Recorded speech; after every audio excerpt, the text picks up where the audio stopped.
اعوذ باللہ من الشیطان الرجیم بسم اللہ الرحمن الرحیم رب اشرح لی صدری ویسر لی امری واحلل عقدۃ من لسانی یفقہوا قولی۔ عزیز ساتھیوں، دوستوں، بزرگوں، ماؤں، بہنوں، بچوں، السلام علیکم رحمۃ اللہ وبرکاتہ۔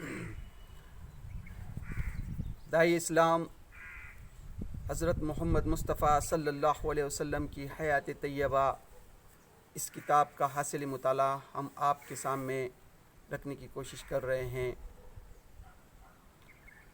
اللہ کے رسول صلی اللہ علیہ وسلم کی 63 سالہ زندگی میں 40 سال میں آپ کو نبوت ملی، 13 سال مکی دور اور 10 سال مدنی دور۔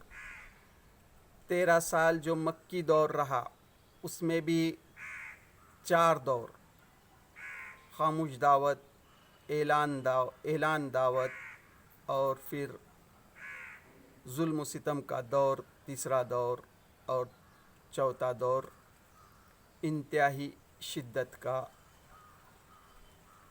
تو ہم تیسرا دور جو ہے ظلم ستم کا دور،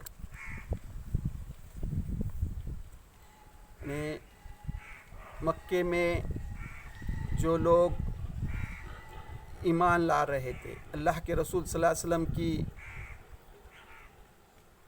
دعوت پر جن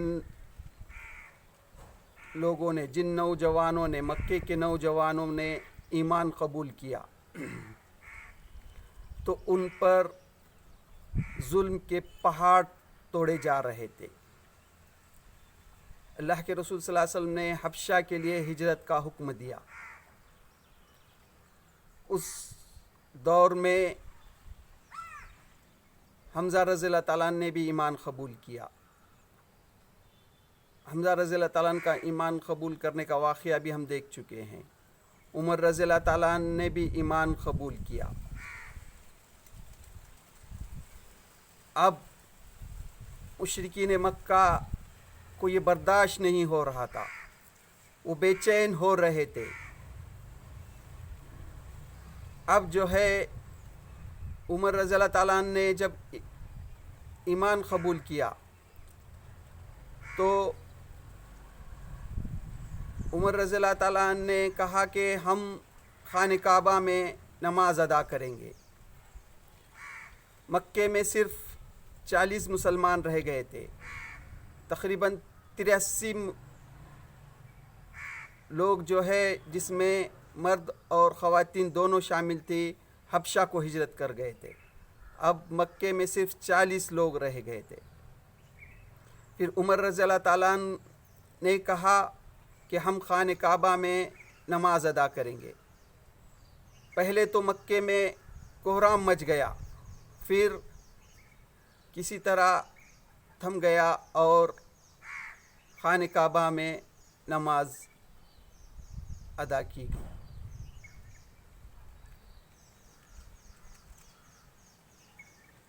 تو مکے کے جو مشرکین تھے، یہ انتہا پریشان ہو گئے تھے۔ ان کے گھر کے کوئی نہ کوئی نوجوان جو نیک اور صالح ہے، وہ اللہ کے رسول صلی اللہ علیہ وسلم کی دعوت سے متاثر ہو کر مسلمان ہو رہا تھا۔ وہ کہتے تھے کہ یہ قرآن مجید جو ہے، اس کو جو بھی سنتا ہے، یہ جو ہے اپنے دین سے پھر جاتا ہے۔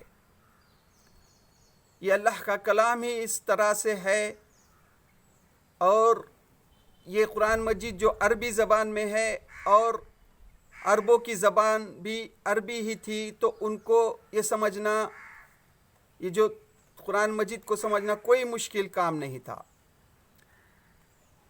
انہوں نے اس کو سننے کے لیے پورے مکے میں جو ہے مہم چلائی کہ اس کلام کو نہ سنے، لیکن اللہ کا کرنا یہ کہ یہ لوگ خود، جو لوگ سردار، مکے کے سردار تھے، بڑے بڑے سردار، یہ جو کہتے تھے کہ قرآن مجید کو اور اللہ کے رسول صلی اللہ علیہ وسلم کی بات کو نہ سنو، اور یہ خود رات میں چھپ چھپ کر اللہ کے رسول صلی اللہ علیہ وسلم جب نماز پڑھتے تو آ کر کان لگا کر سنتے تھے۔ ایک دن رات میں یہ خود سردار، بڑے بڑے سردار خاموشی سے آئے اور اللہ کے رسول صلی اللہ علیہ وسلم جو قرآن مجید کی تلاوت کر رہے تھے یہ سن رہے تھے، اور جب صبح ہو گئی تو یہ واپس اپنے گھر کو نکلے تو ایک دوسرے کو ٹکرا گئے اور کہا کہ تم ایک سے شرمندہ ہو گئے، اور پھر کہا کہ نہیں، ہم آئندہ ایسا نہیں کریں گے۔ پھر دوسرے دن ویسا ہی واپس گئے، اور دوسرے دن پھر رات میں اور قرآن مجید کی تلاوت کو کان لگا کر سننے لگے۔ پھر دوسرے دن ٹکرا گئے، تو ایسا پھر تیسرے دن بھی یہی معاملہ ہوا۔ تو یہ تھی قرآن مجید کی خصوصیت۔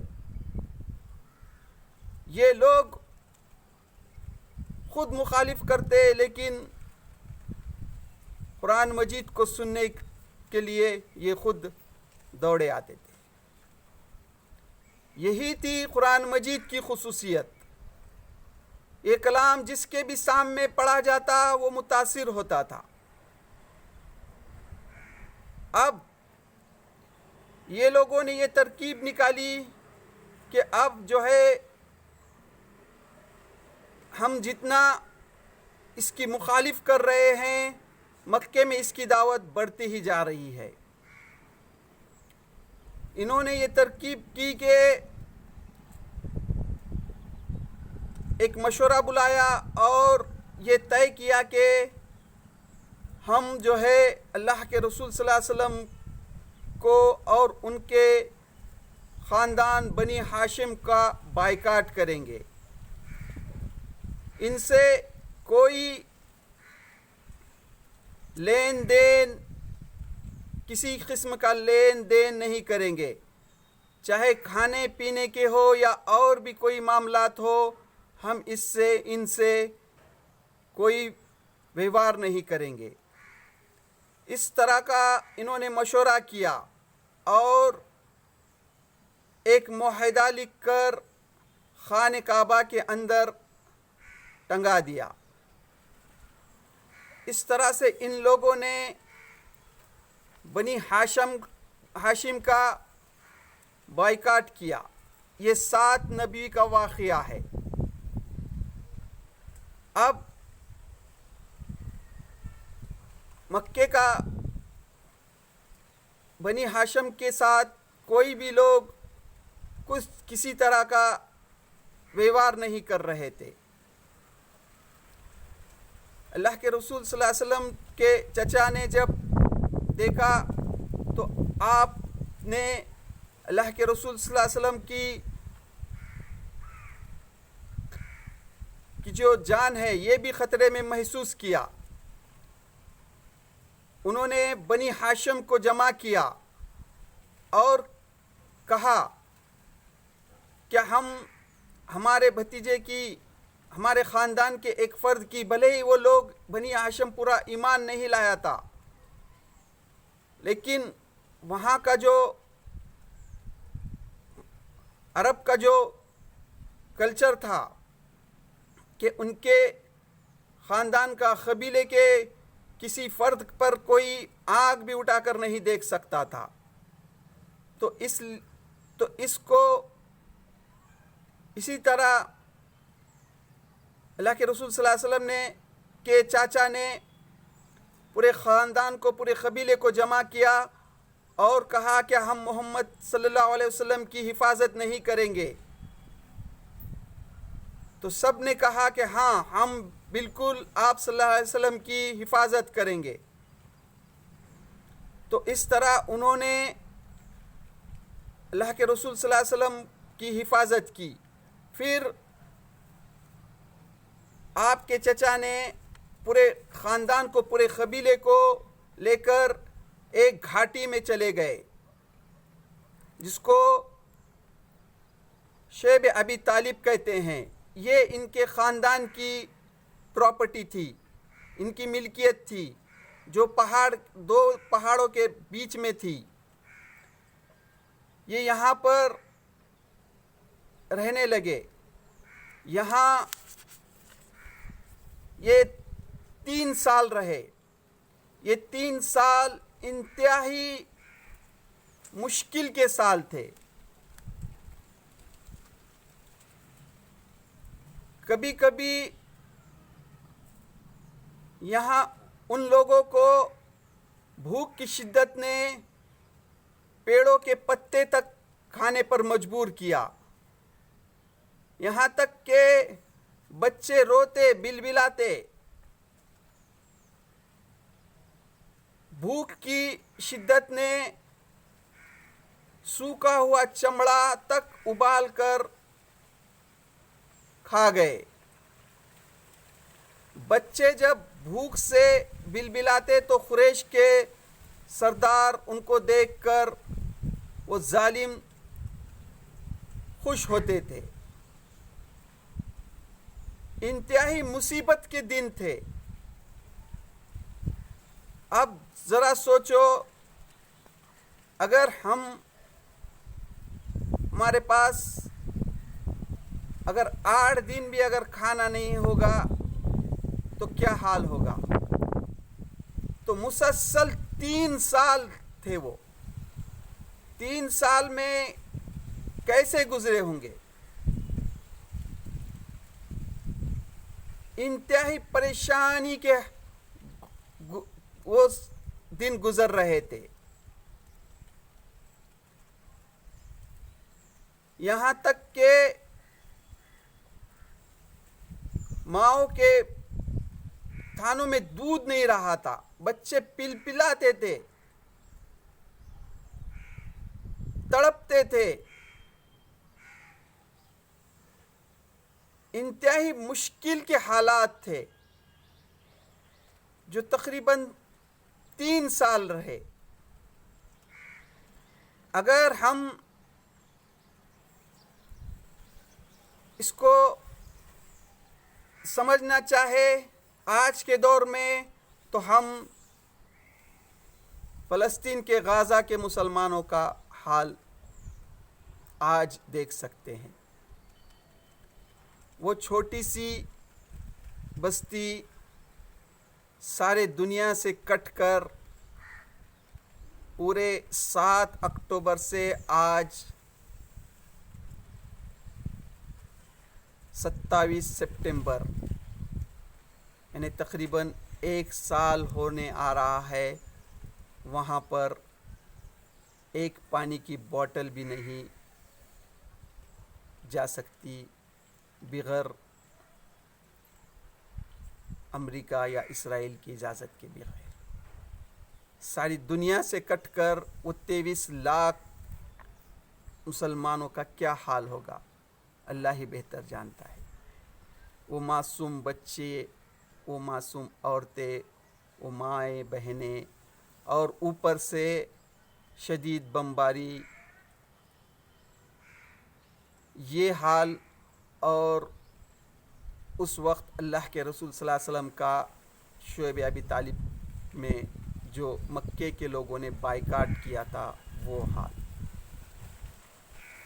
تصور کیجئے، آپ تھوڑا ذہن میں لائیے کیا حال ہوگا وہاں پر غزہ میں، اور اس وقت کیا حال ہوا ہوگا. ہاں دوستو، یہ دور اور اس وقت کا دور دونوں کو ذہن میں رکھیے. یہ ایسے حالات تھے. ہاں، پھر 3 سال کے بعد انہی میں کے کچھ خیر کے لوگ اٹھے جن کے ضمیر جاگ گئے، اور انہوں نے ہی خود وہ جو معاہدہ وہ جو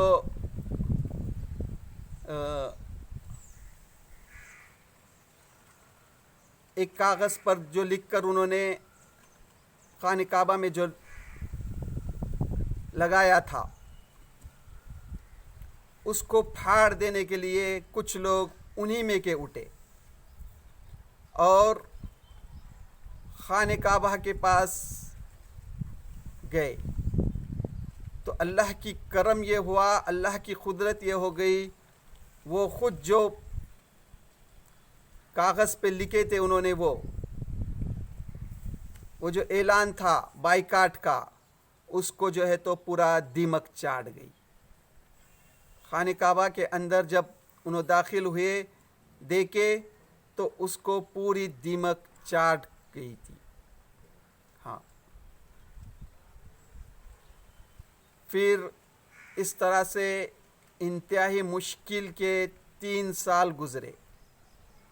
10 نبی کو پھر وہ شعیب ابی طالب سے واپس مکے میں آئے. تو اس طرح کے انتہائی مشکل حالات تھے 3 سال جو اللہ کے رسول صلی اللہ علیہ وسلم اور ان کے خاندان قبیلے کا بنی ہاشم کا انتہائی مشکل کے حالات سے گزرے. ہم اس کو الفاظ میں بیان نہیں کر سکتے کیسے حالات ہوں گے. تصور کرو ہم کو اگر 2 دن کھانا 3 دن کھانا نہیں ہوگا یا 8 دن کھانا نہیں ہوگا اور کہیں سے دوسری طرف سے آپ خرید کے بھی نہیں لا رہے سکتے ہوں گے تو کیا حال ہو جائے گا آپ کا. اور آج کے دور میں اگر ہم جیسا کہ ابھی میں نے بتایا کہ ہم غزہ کے مسلمانوں کو لیجئے پورے 1 سال تک ہو گیا ہے مسلسل، نہ کھانے کو ہے نہ پینے کو ہے نہ رہنے کو ہے. ان کے گھر تک پورے کھنڈر ہو چکے ہیں، برباد ہو چکے ہیں. سونے کے لیے بستر نہیں ہے، کھانے کے لیے کھانا نہیں ہے، پینے کے لیے پانی نہیں ہے. اسکول، ہاسپٹل، کچھ باقی نہیں رہ گیا ہے. کیسے حالات ہوں گے تصور کیجئے یہ حالات اور اس وقت کے اللہ کے رسول صلی اللہ علیہ وسلم کے بائیکاٹ کے حالات. تقریباً اللہ کے رسول صلی اللہ علیہ وسلم کے پورے 3 سال اس طرح سے گزرے پورے قبیلے کے. اور آج یہاں پر پورے 1 سال ہو چکا ہے پوری دنیا سے کٹ کر. پوری دنیا جو ہے تو انسانیت ان دنیا کی مر چکی ہے. کوئی بھی صرف نیوزوں میں تھوڑا سا سنتے ہیں اور بس ادھر سے سنتے ہیں اور ادھر سے چھوڑ دیتے ہیں. کیا حال ہو. لیکن اللہ تعالیٰ جو ہے ظالم کو ایک دن پکڑتا ہے، اللہ تعالیٰ ڈھیل دیتا ہے. اور جب اللہ کی پکڑ آتی ہے تو اس کی پکڑ سے کوئی نہیں بچ سکتا. لیکن اللہ ہی بہتر جانتا ہے کہ اللہ تعالیٰ جو ہے کب تک مہلت کب تک دے گا. اسی لیے اللہ تعالیٰ نے اس وقت جو ہے قرآن مجید میں جو ہے سورہ مریم، سورہ طٰہٰ جو نازل کی، اس میں پچھلے انبیاء علیہ السلام کے واقعات بیان کیے. خاص کر کے موسیٰ علیہ السلام کے بنی اسرائیل کا جو فرعون جو ظلم کرتا تھا، تو اللہ تعالیٰ نے اس کو کتنا ٹائم پیریڈ دیا. پھر موسیٰ علیہ السلام کو فرعون کے گھر میں ہی اللہ تعالیٰ نے پرورش کی. پھر موسیٰ علیہ السلام کس طرح سے بڑے ہوئے اور پھر اللہ تعالیٰ نے ان کے ہاتھ سے موسیٰ علیہ السلام کے ہاتھ سے بنی اسرائیل کو نجات دی اور فرعون کو دریائے نیل میں کس طرح سے غرق کر دیا. تو اس طرح آج کے بھی جو ظالم ہیں ان کو اس قرآن مجید میں جو پچھلے فرعون ہو یا نمرود کے اس بڑے بڑے جو شاطر گزرے ہیں ان سے عبرت لینا چاہیے. اور وہ جو معصوم بچے مائیں بہنیں جو غزہ کے ہیں تو ان پر ظلم کرنا چھوڑ دینا چاہیے.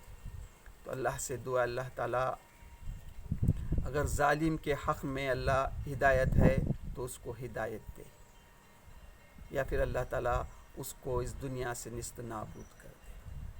تو یہ تھی شعیب ابی طالب کا جو واقعہ،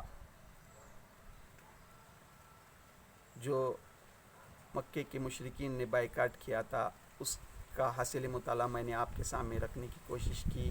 تو اللہ سے دعا اللہ تعالیٰ ہم کو اور خاص کر کے فلسطین کے غزہ کے مسلمانوں کی حفاظت فرما اور ان کی جلد سے جلد مدد فرما. وآخر دعوانا الحمدللہ رب العالمین.